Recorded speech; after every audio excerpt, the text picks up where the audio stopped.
we ascend together. I'm your host, Rainbow Raaja, and this month is Mother's Day month. For all of those who are listening who may have forgotten, might be a good idea to start planning those cards and flowers at this time. But this week started pretty harsh for me as my grandmother had actually passed away, and I'm still kind of in the process of processing all of that. So I'm not going to talk too much about that. But while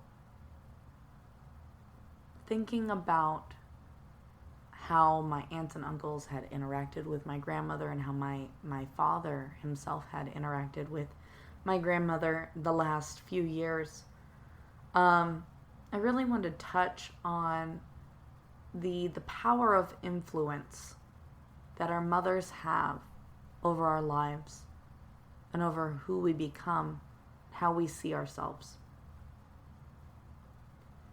So I know for me, my own mother, being an only child, I had no other siblings to be inspired by, to lean on for approval or appraisal or recognition. So my mother, to me, was the center of the universe in regards to recognizing my own self-worth. That's a lot of power for one person to have. And don't get me wrong, my mom is a remarkable mother. I can only hope that someday my children look at the way I raised them with an ounce of, the admiration that I have for my mom. But she had a hard job. She had me when she was 40. It's a really late age to have one child, and only one child. And somehow she kept up with a child. Like, I'm 30. My body hurts. I have 2 kids. My body hurts. I have no idea how my mom kept up with me at her age. But there was so many things that she did that I deemed detrimental to my development, to my sense of self, to my sense of whatever. That revisiting, doing a lot of reflection work, I've recognized that that's a lot of pressure to put on my mom. And this month is all about mothers. It's about recognizing their flaws, about recognizing the forgiveness that is necessary because we are human. I think we put our moms on pedestals. They made us. We expect a lot out of them. But it's important to recognize that they're just people. And that they had their own world going on outside of, our awareness as children.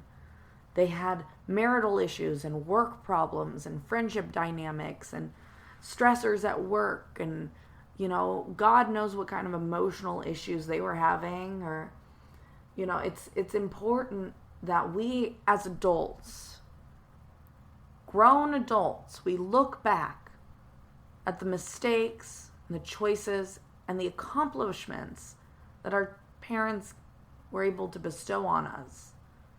And we go, wow, they had such a full schedule. They had so much on their shoulders to carry. Maybe they didn't. Maybe your parents abandoned you and at a grocery store and you never saw them again and they just were not the best parents ever.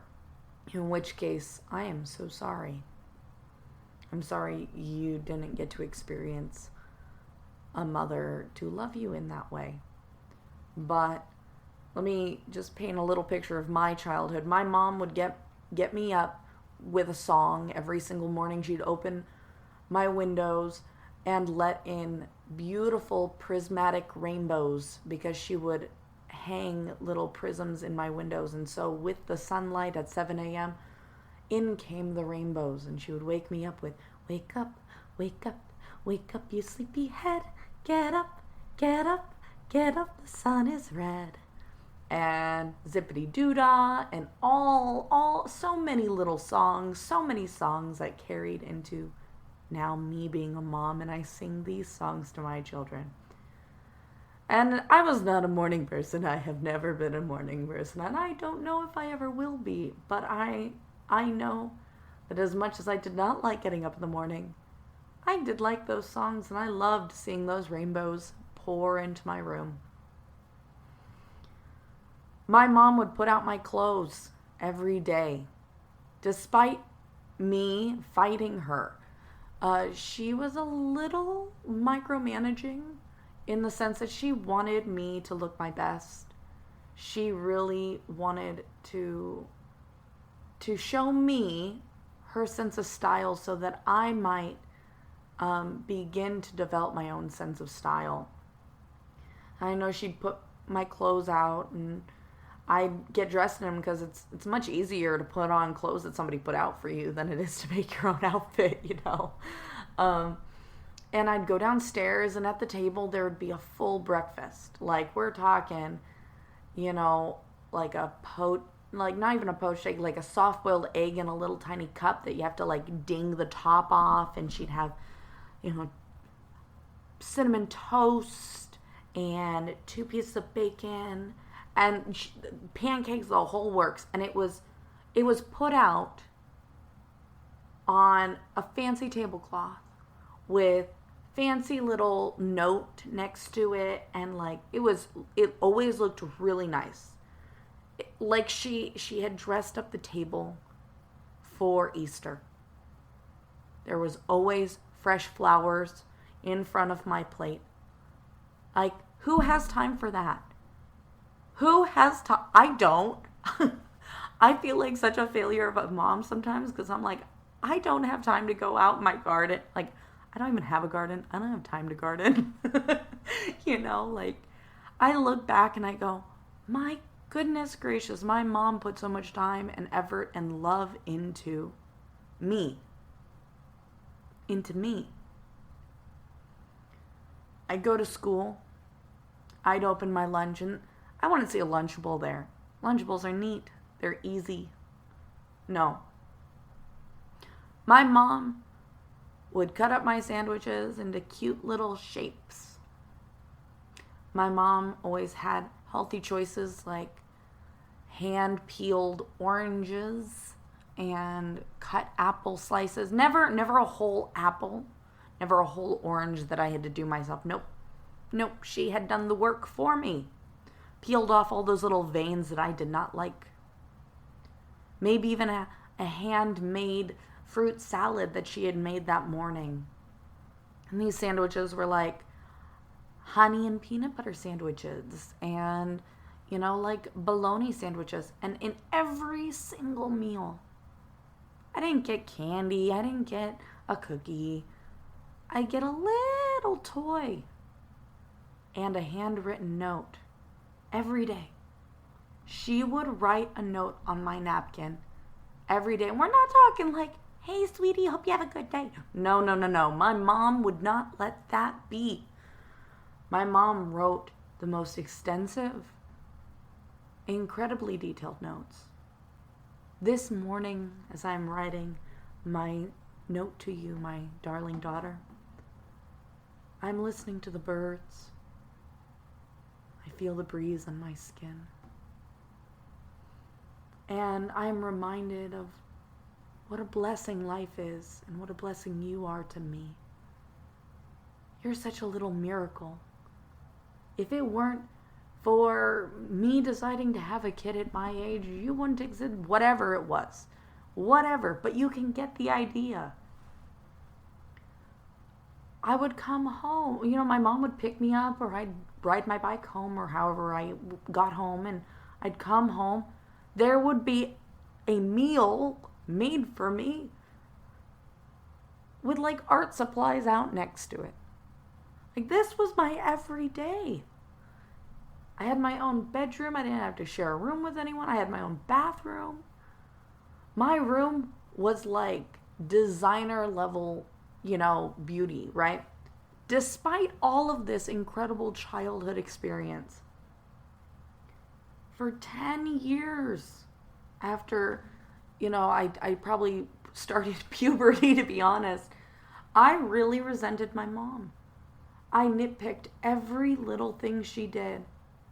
I blamed her for every failure I had.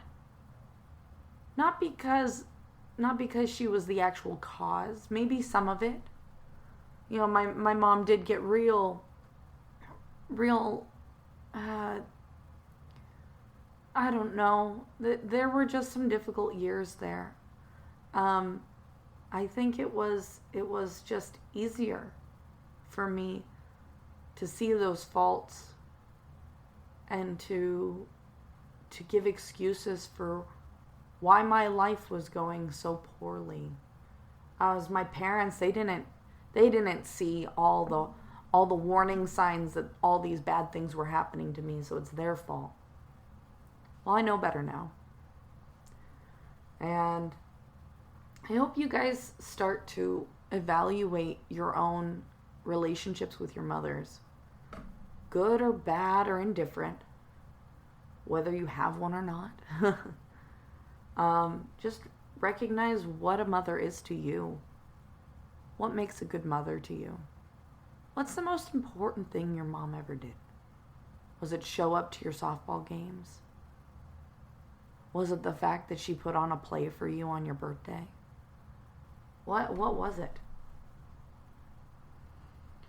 Because there's so much power in the mistakes that we hold dear in our memories that can taint our relationships with our mothers.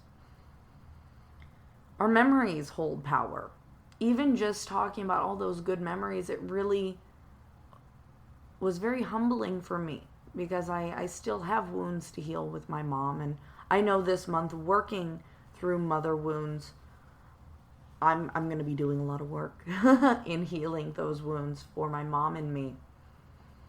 But I know that memories and the power of the emotions connected with those memories have completely distorted some events in my life and my own relation to those events and to my mother. Look back on your, the most conflicting memories you have with your mom. And feel the emotion in your body.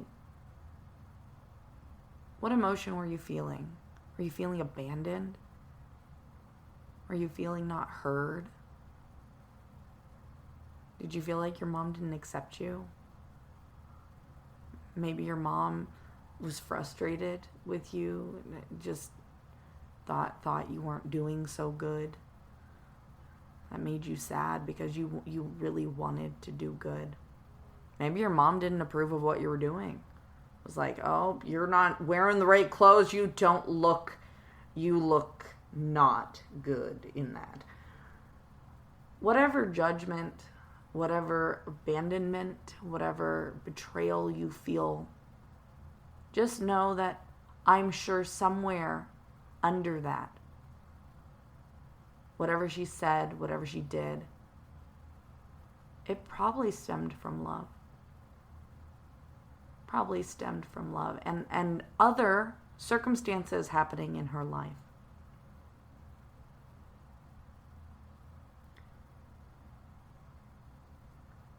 Our relationships with our mothers reflect on humanity's relationship with our Mother Earth. The relationship you have with your mom also reflects how we treat our planet and how you treat your planet. And you can begin to heal your relationship with your mom or heal your relationship with the planet through this work we're going to be doing this month. And so I just want you to kind of reflect. I know my relationship with my mom is very tense.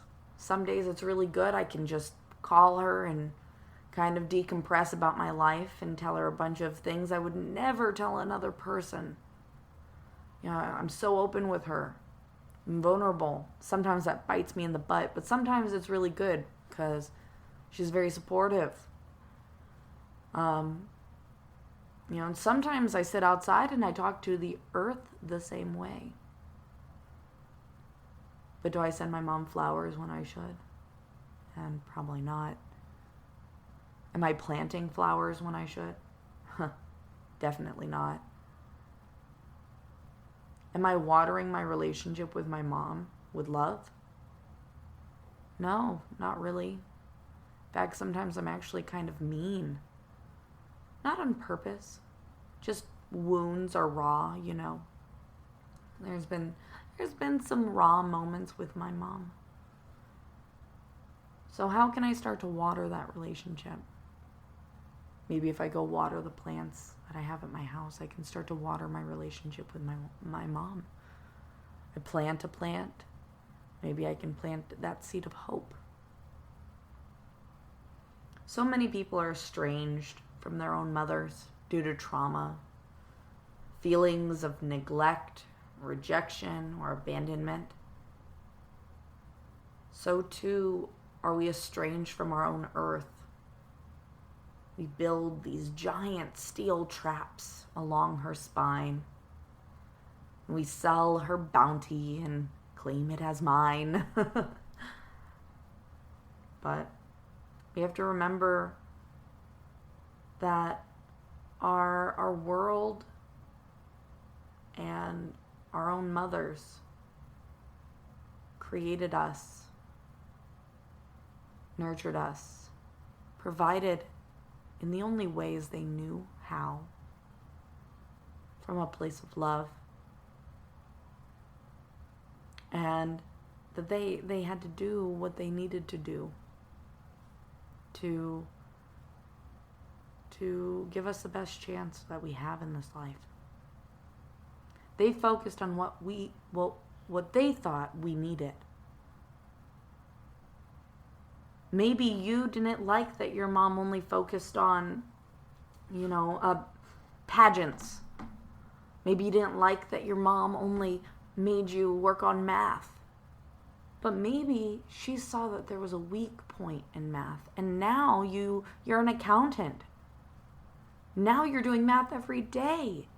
But when you were younger, you were really weak in math. And it's because she saw that weakness and she wanted to make you stronger, that she pushed so hard. But now you resent her for it.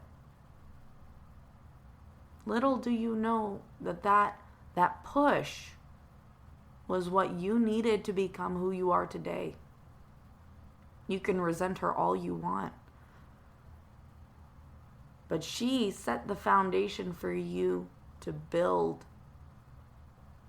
And speaking of foundation, and speaking of origin stories of how our mothers build who we are, if it weren't for my mom being so stressed, coming home, after a long, hard day of working, because my mom worked, she would commute over an hour into the city, into LA, every day. Only got 2 days off a week, and it was the weekend. She would go all the way down to LA. She would work a really, really long day, moving furniture on a showroom by herself. I mean, she sometimes had some help, but she would move furniture on a showroom and design the showroom and do consultations for design. And she would come home, she'd be exhausted, but she'd have to make food for me. And then we'd go to bed. And at the time, my mom was really sad, so I'd lay with her in bed and I'd give her a back massage. Because when I would rub her back, it would make her feel better, and she would cry in relief. cry in relief because the stress would roll off of her just to get someone to rub her back, to tell her that they loved her in some way. And those moments of my childhood, my mom's vulnerability, my mom's willingness to open her arms and let me into this space. It's a fragile space for any woman, mom or not, to cry in a moment of releasing stress. Like, it's powerful. It built who I am because from that moment where I saw how much good massage did for my mom, I decided that I wanted to help people the way I was helping my mom. I wanted to be able to help my mom forever. I wanted to be able to help people that way forever because it made such a big impact on me. And I never stopped wanting to be a massage therapist. I'd go to school, I'd pretend to be a massage therapist, I'd play pretend massage spa and charge 5 wood chips for 5 minutes. But it was that moment my mom just cried in relief. It shaped my career path. I still am a massage therapist. I'm now a podcaster too, but we'll talk about my dad next month because I'm sure he played a big role in me becoming a podcaster. But you know, I just want you guys to kind of recognize the crossover of our relationship with our own mothers and the crossover of our relationship with Mother Earth and how our mothers play such an integral role in who we become.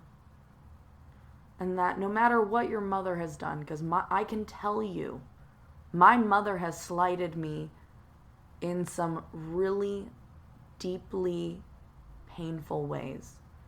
Like, I will not expose that, but just know there's very, very little that could top what my mom has done.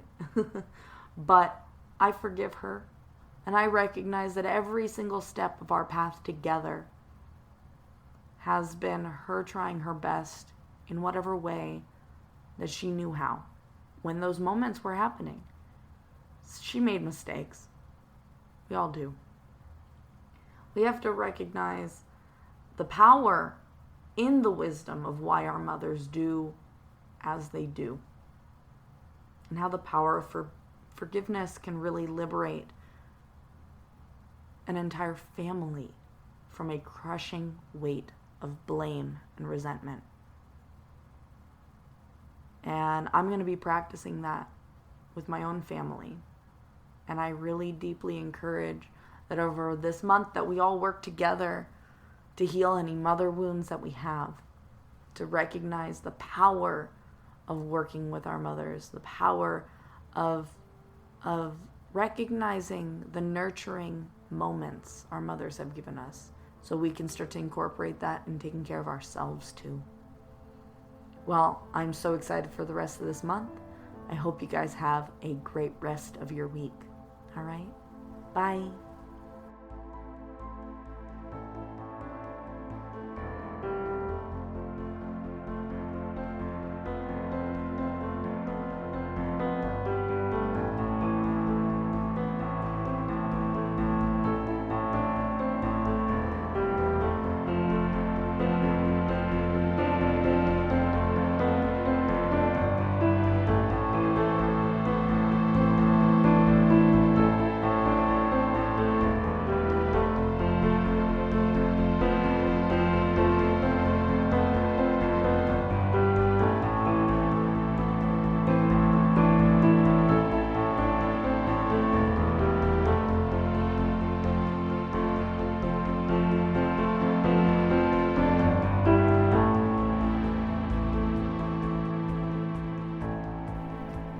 My mom just texted me. Talk about serendipity.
Are you ready to ascend to the next level?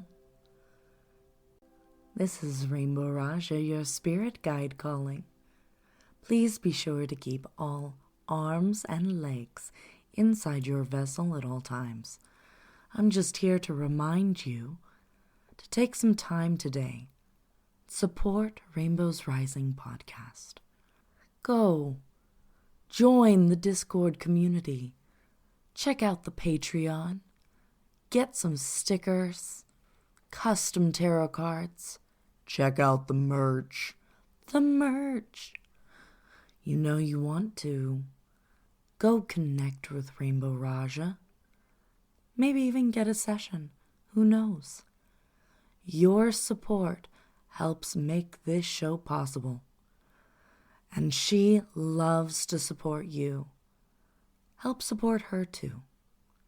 Once again, this is Rainbow Raaja, your spirit guide, guiding you to your ascension.